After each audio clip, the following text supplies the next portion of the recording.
Assalamualaikum warahmatullahi wabarakatuh. Salam sejahtera untuk kita semua. Hari ini pada mata kuliah Psikologi Lintas Budaya, saya Gesis Diza Anggresela dan Husnul Khotimah Nur Afifa akan menjelaskan mengenai materi identifikasi kajian psikologi lintas budaya. Pertama-tama kita akan membahas terlebih dahulu mengenai psikologi lintas budaya muncul. Sebenarnya psikologi lintas budaya itu bagaimana sih bisa muncul? Jadi, psikologi lintas budaya ini muncul karena pada awalnya ilmu-ilmu psikologi atau teori-teori psikologi itu yang biasanya tuh ditemukan atau oleh para peneliti psikologi di bagian barat dan dikembangkan dalam satu kebudayaan barat itu tuh bisa diterapkan atau bersifat universal, bisa diterapkan di belahan daerah atau negara manapun. Nah, tapi hal ini tuh mendapat ketidakpuasan bagi para peneliti psikologi dan mendapat kritikan dari para antropolog, sehingga yang awalnya bersifat universal ini mulai melakukan penelitian di luar atau di kebudayaan yang bukan daerah barat, seperti daerah-daerah timur, Asia, dan sebagainya. Sehingga mulai muncullah psikologi lintas budaya ini. Setelah kita mengetahui bagaimana psikologi lintas budaya muncul, kita harus mengetahui juga apa sih psikologi lintas budaya itu. Nah, psikologi lintas budaya adalah kajian ilmiah mengenai perilaku manusia dan penyebarannya, sekaligus memperhitungkan cara perilaku itu dibentuk dan dipengaruhi oleh kekuatan-kekuatan sosial budaya. Jadi, dalam pengertian yang pertama ini, intinya psikologi lintas budaya itu tuh meneliti bagaimana sih perilaku manusia dan bagaimana sih hubungannya, pengaruhnya terhadap sosial budaya.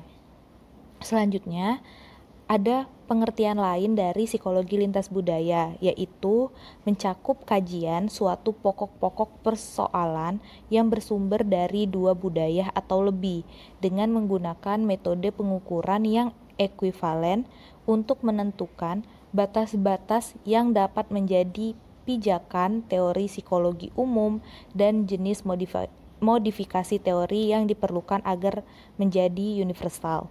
Jadi maksudnya adalah dalam pengertian yang kedua, psikologi lintas budaya itu mengkaji dengan metode-metode terhadap teori psikologi itu tuh bisa diterapkan terhadap orang-orang secara umum atau dengan modifikasi sehingga ilmu psikologi itu bisa dianggap universal seperti itu. Psikologi lintas budaya. Jadi psikologi lintas budaya itu merupakan ilmu yang mempelajari tentang manusia, kultur, dan bagaimana hubungan keduanya. Jadi bagaimana sih pengaruh atau kaitan atau hubungan dari manusia dengan kultur atau kultur dengan manusia, seperti itu. Selanjutnya, psikologi lintas budaya merupakan studi yang bersifat kritis dan komparatif. Karena sifatnya yang komparatif ini, psikologi lintas budaya menarik konklusinya dari dua contoh atau lebih yang lebih mempresentasikan dua kelompok budaya. Nah, lalu psikologi lintas budaya memiliki tujuan penelitian membawa hipotesis dan temuan mereka ke lingkungan budaya lain untuk menguji daya terap dalam kelompok lain atau budaya lain.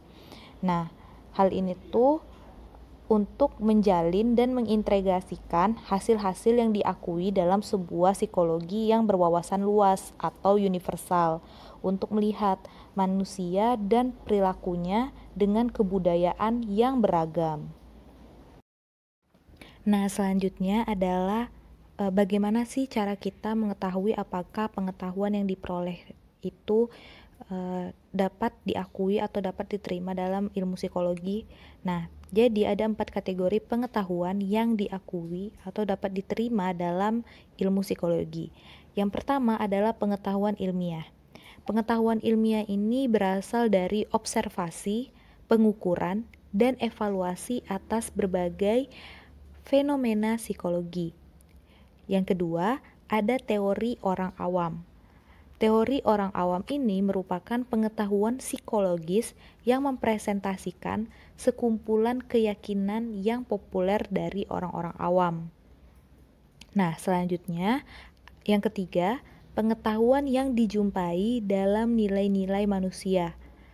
Nah, ini berasal dari persepsi yang kohesif dan stabil tentang dunia, sifat kebaikan dan keburukan, salah dan benar, serta tujuan hidup manusia. Yang keempat, pengetahuan legal. Pengetahuan ini tuh dalam bentuk hukum dan persepsi lain dari sebuah otoritas, dari pimpinan suku atau komunitas kepada pemerintah pusat.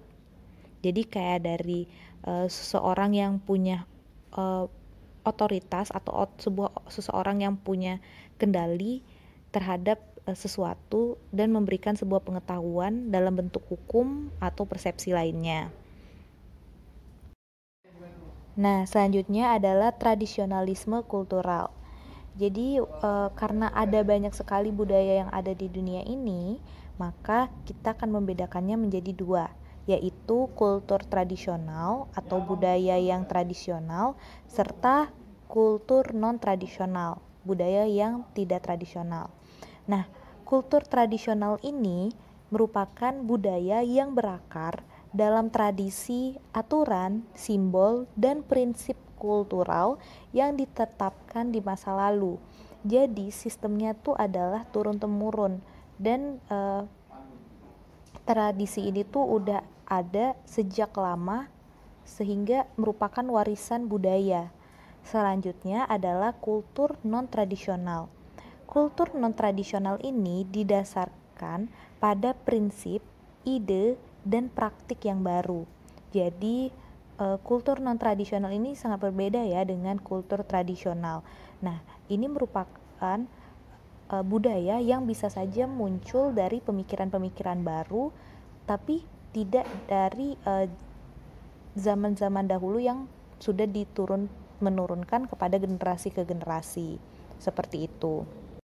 Penelitian empiris. Banyak sekali penelitian yang telah dilakukan untuk meneliti atau mengkaji studi psikologi lintas budaya ini. Yang pertama mengenai cara kekuasaan, yakni sejauh mana anggota satu masyarakat menerima kekuasaan organisasi yang didistribusikan secara merata. Studi ini mengungkapkan bahwa orang-orang dalam budaya yang memiliki kekuasaan tertinggi cenderung menetapkan aturan perilaku yang lebih ketat terkait dengan status sosial. Contohnya, ketika pria menjadi seorang ayah, pria tersebut selalu bertindak sebagai kepala keluarga yang terhormat.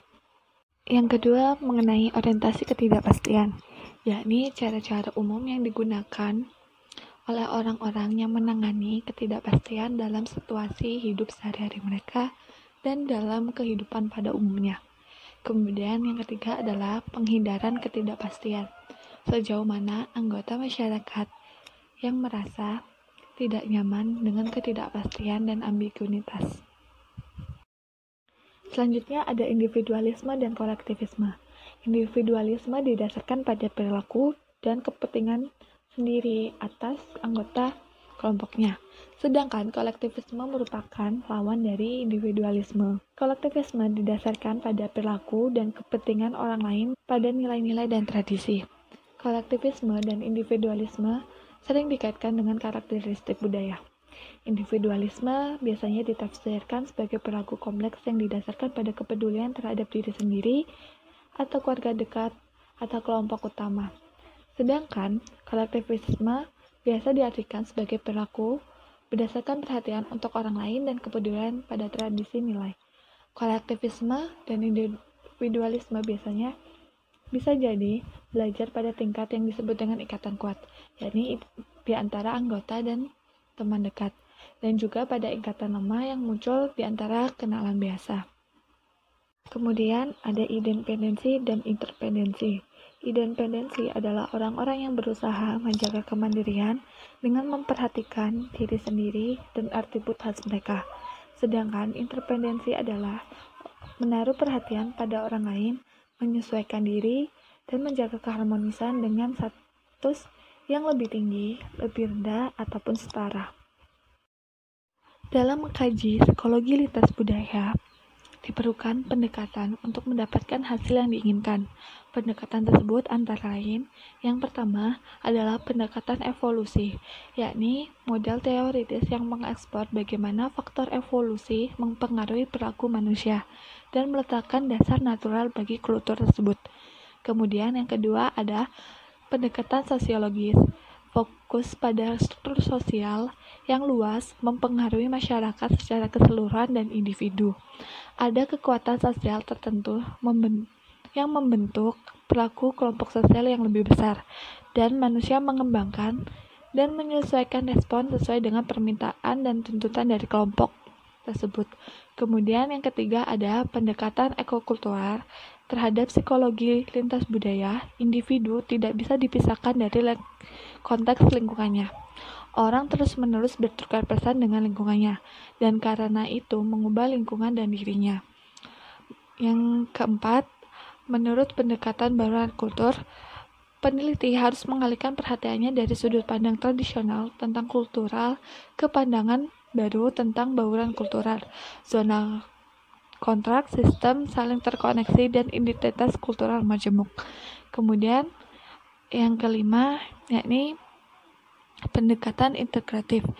Untuk psikologi lintas budaya menekankan aktivitas manusia, proses interaksi individu dengan lingkungannya yang mengandung satu maksud, motivasi, emosi, pikiran, dan reaksi manusia tidak dapat dipisahkan dari aktivitas yang ditentukan oleh kondisi individu, sosial ekonomi, lingkungan, politik, kultural, dan juga perubahan kondisi-kondisi ini, ketersediaan dan akses ke sumber daya, dan menentukan sebagai besar tipe cakupan dan arah aktivitas manusia tersebut. Dalam mengkaji psikologi lintas budaya, tidak lepas mengenai masyarakat adat. Kelompok adat dilindungi oleh hukum internasional maupun nasional, yakni mempertahankan hak khusus berdasarkan ikatan sejarah mereka dengan wilayah tertentu dan budaya mereka serta keunikannya. Menurut Kim dan Berry, mendefinisikan psikologi pribumi sebagai studi ilmiah tentang perilaku dan pengalaman manusia yang umum di suatu kelompok adat. Karakteristik penting bagi kelompok adat adalah kelestariannya, cara hidupnya seperti ketergantungan pada berburu dan meramu, serta bentuk-bentuk produksi yang berbasis dengan substansi. Pada umumnya, sebagian besar kelompok adat tinggal di daerah non-urban. Jika mengkaji psikologi lintas budaya, tidak terlepas mengenai budaya-budaya yang ada. Budaya-budaya yang ada bukan hanya satu ataupun dua saja, melainkan lebih dari satu ataupun dua. Oleh karena itu, muncullah konsep etnosentrisme dan multikultural. Etnosentrisme adalah pendapat yang mendukung penilaian terhadap etnis kebangsaan dan kelompok kultural lainnya dari sudut pandang etnis. Sedangkan multikulturalisme adalah pendapat yang mendorong pengakuan kesetaraan atas semua kelompok kultural dan kebangsaan dan mempromosikan ide bahwa berbagai macam kelompok kultural memiliki hak untuk mengikuti jalan perkembangan sendiri dan memiliki aktivitas nilai dan norma-norma masing-masing. Itu tadi pemaparan materi mengenai identifikasi kajian psikologi lintas budaya. Sekian dari kami. Terima kasih. Wassalamualaikum warahmatullahi wabarakatuh.